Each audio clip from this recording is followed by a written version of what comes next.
Hello, and welcome to our virtual trip series, Love Globally, Travel Virtually.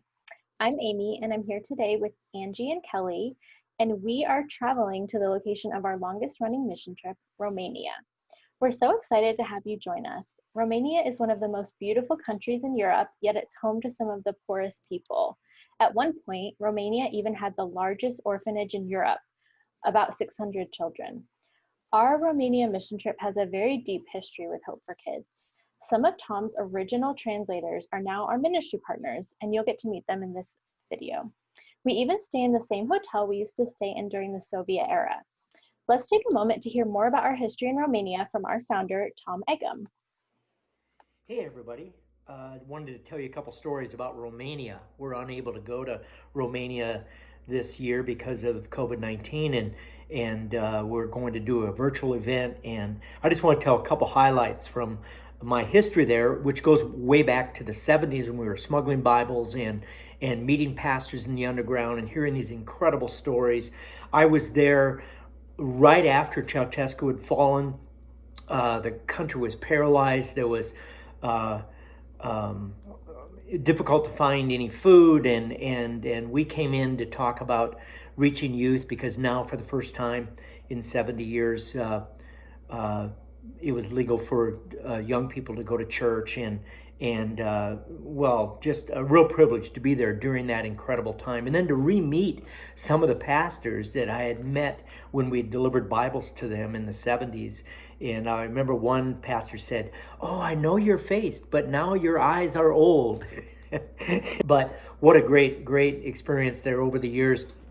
uh, Remember one of the families I stayed with when we were on that trip in 90, um, and they told about when it was announced that Ceausescu had fallen on Christmas Eve. They all felt the need to be together, and they came to the main square in Oradea, and there were tens of thousands. I don't remember the exact amount, but uh, uh, they began to chant, "God is great." And he said, as one, they fell to their knees and began to pray the Lord's Prayer. And I was so moved by that, to think that after these decades of forced atheism and all of that, that people knew who to give thanks to, and knew the Lord's Prayer.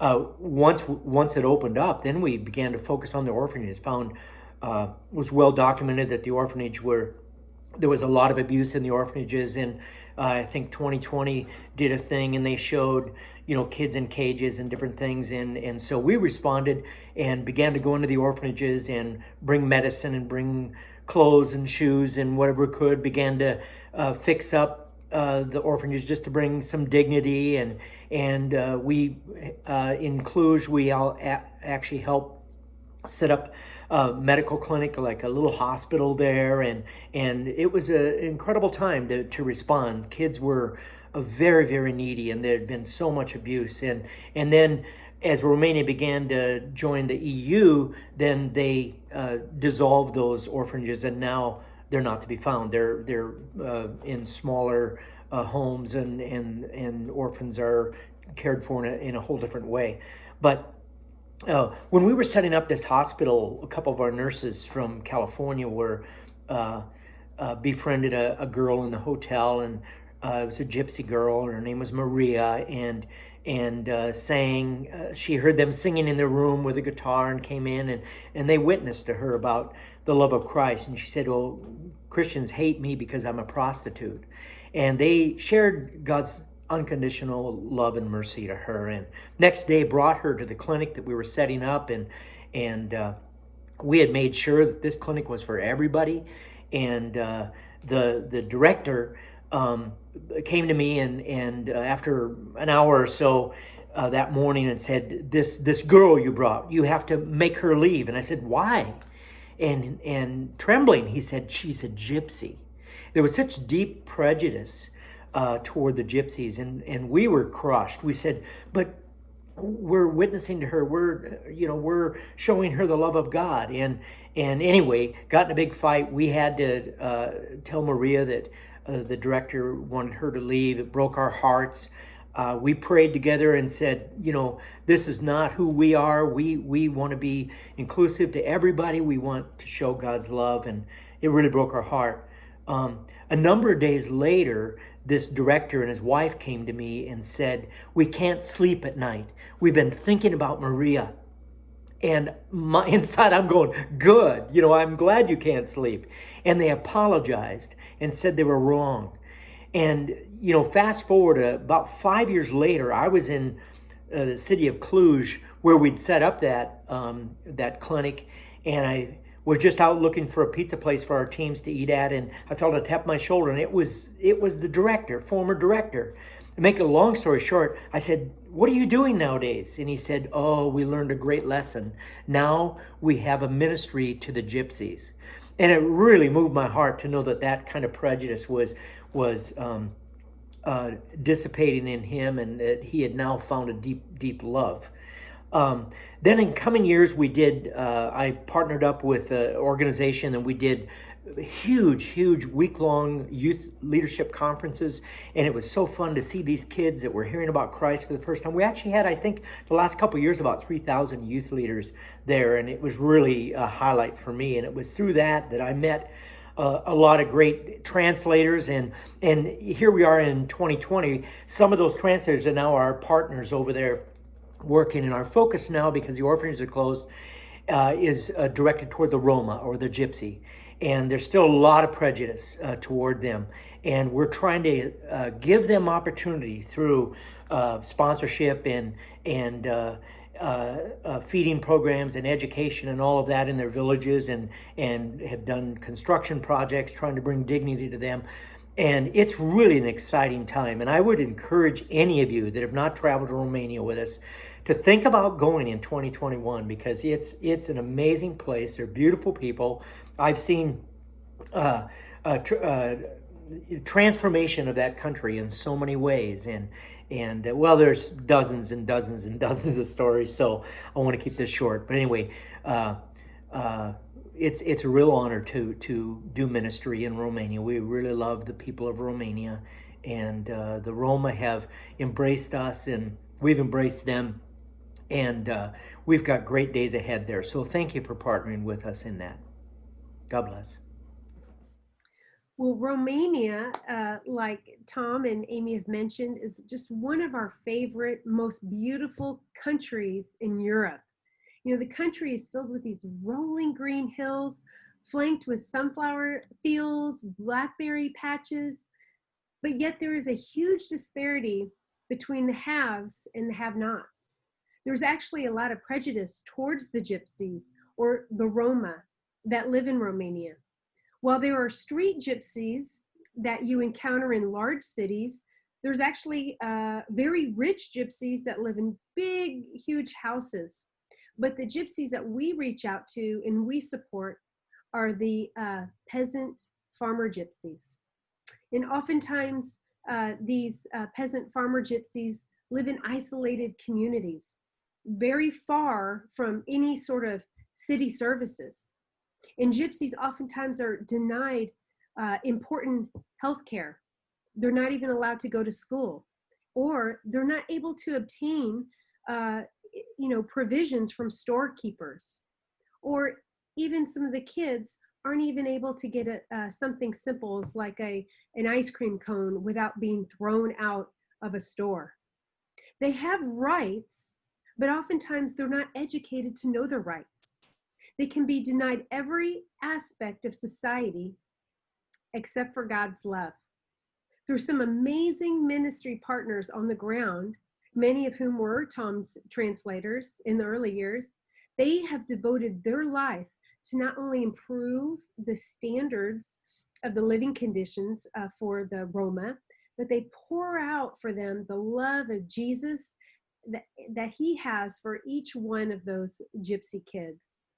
And through child sponsorship, they receive those practical provisions like the nutritious food and warm clothing, blankets, and that precious gift of quality education that's going to enable them to break those barriers of prejudice, discrimination, and injustice. We believe a quality education is the way out of extreme poverty.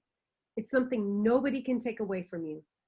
These kids also get an opportunity to go to after school programs, field trips, summer camps, even sporting events. And through our child sponsorship program, they learn about God's endless love for them. And for the first time, these kids are learning kindness, peace, joy, and they develop this love of learning that they bring back home to their families. And you can sponsor one of these beautiful, lively kids who will get the most important foundations of early childhood development, individual care, attention, and love. Like, here's a photo. This is Lavinia. She is 11 years old, and she's from the community of Tarian, Romania. And she's one of nine children in her family. And one day she hopes of becoming a hairdresser. So if you'd like to sponsor Lavinia, you can go out to our website at h4ki.org/sponsor, and she'll be available. So we hope that you would consider sponsoring one of our Romanian kids, because they are just so precious. And here in this next clip, you'll get to see two of our ministry partners in Romania, Ioana and Salamea, sharing about how our sponsors impact the lives of the Roma Gypsy children in Romania.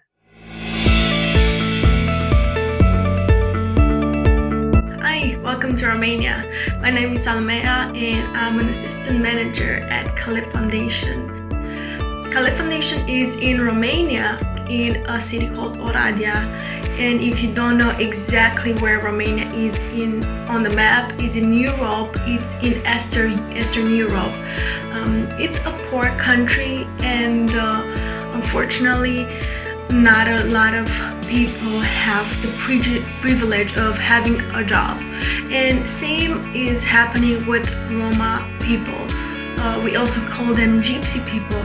We have a big number of Roma people in Romania, and that's exactly what Caleb Foundation is trying to do in Lazareni, in the Gypsy community of Lazareni. We are trying to help each child have an education.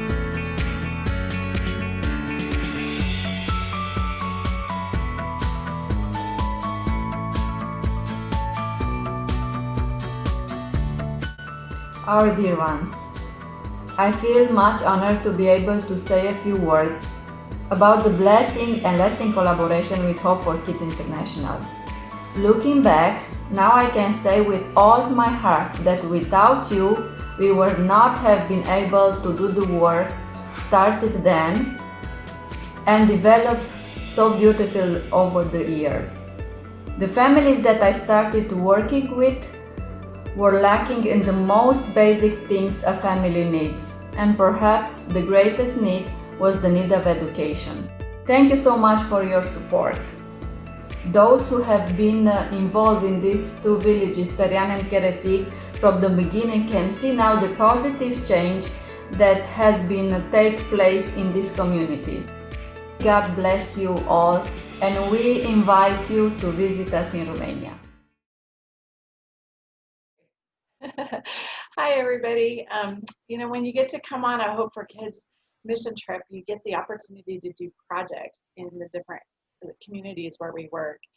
And in Romania, we work with the poorest villages, and they often lack the resources to just do basic repairs, like repair leaky roofs, insulate their homes or churches from the weather and things like that. And so those are the types of projects we really focus on, something that's going to make a big improvement in the community, that's going to let those people have a little bit of hope and feel loved, because we're bringing them hats and coats, or we might be distributing food to the communities. One of the projects we're working on right now and raising money for is sewing machines at one of the community centers. The mothers of our children that we work with are trying to earn a little bit more money, and they're learning sewing skills, but they are lacking machines and equipment. So those are the kind of things that we are able to do. If you come with us on our next Romanian trip, we're going to be rehabilitating a playground and just making it a safer place for the kids to play. So there's all kinds of little projects that can make a huge difference in the lives of the people in these communities. So we just hope that you'll be able to join us and help make a difference there.